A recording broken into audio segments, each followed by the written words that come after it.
Welcome to Hangar Talk with Muller, where we talk all things leadership, aviation, business, and more.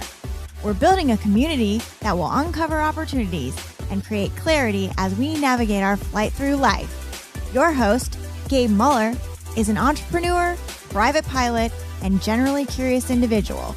Join him as he connects with a wide range of guests, uncovering and exploring lessons throughout the journey of life.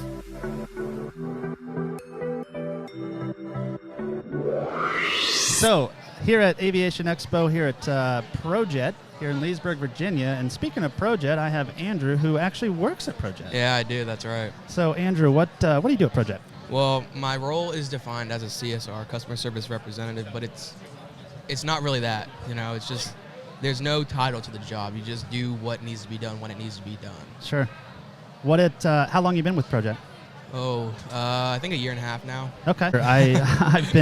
I've met Andrew through ProJet and through some other things that were going on, but you guys do a great job there, and I really appreciate all the work that you guys do. So that's that.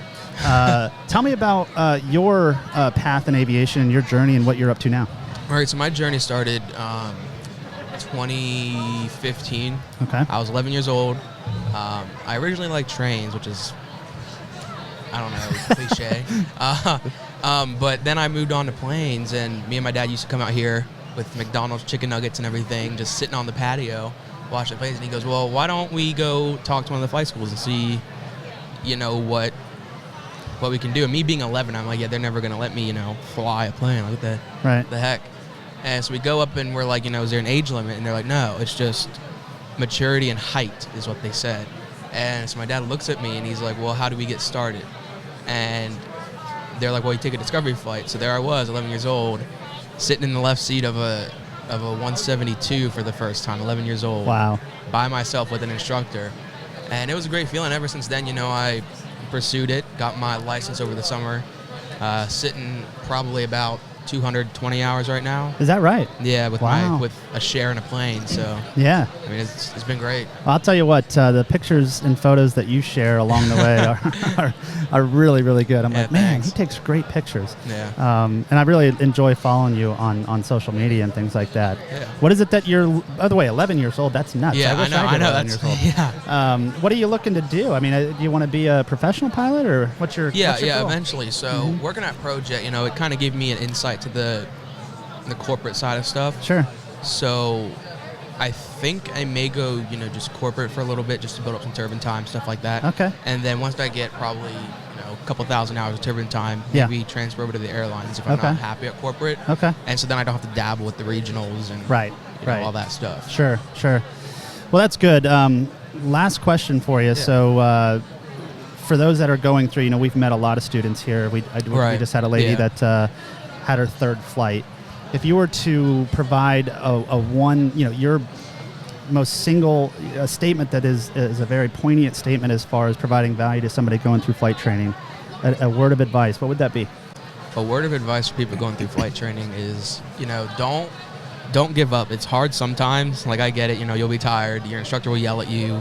I've been yelled at multiple times by a guy out there, if you're watching, Mitch Mahoney, my boy. You know, he grilled me. We sat down and every ground lesson when I was getting close, we were just reading a blue ASA book. And every question I got wrong, he would mark it. And the next time we'd read the whole book again and go through the ones that I got wrong. Right. So, like, it's hard, but don't give up because it's very rewarding. Yep. Once you do get your license, it's a lot of fun. You meet a whole bunch of cool people.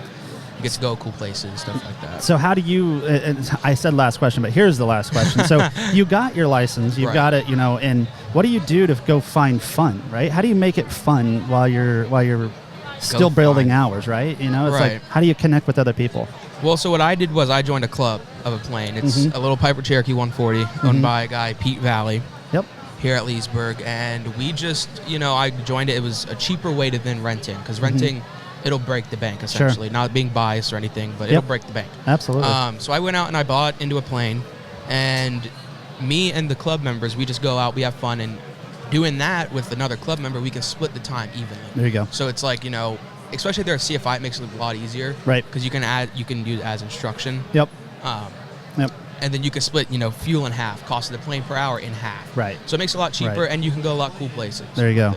That's great. That's a great tip as well. So, Andrew, thanks for coming on and having a short little conversation. Yeah, you're welcome. Keep up the great work at ProJet, and we'll be hanging, I'm sure. Yeah. Thanks for being on, buddy. Yeah, have a good day.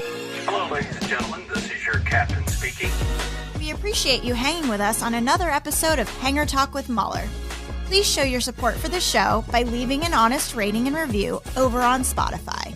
Also, stay connected with Gabe by following him on Instagram and Facebook.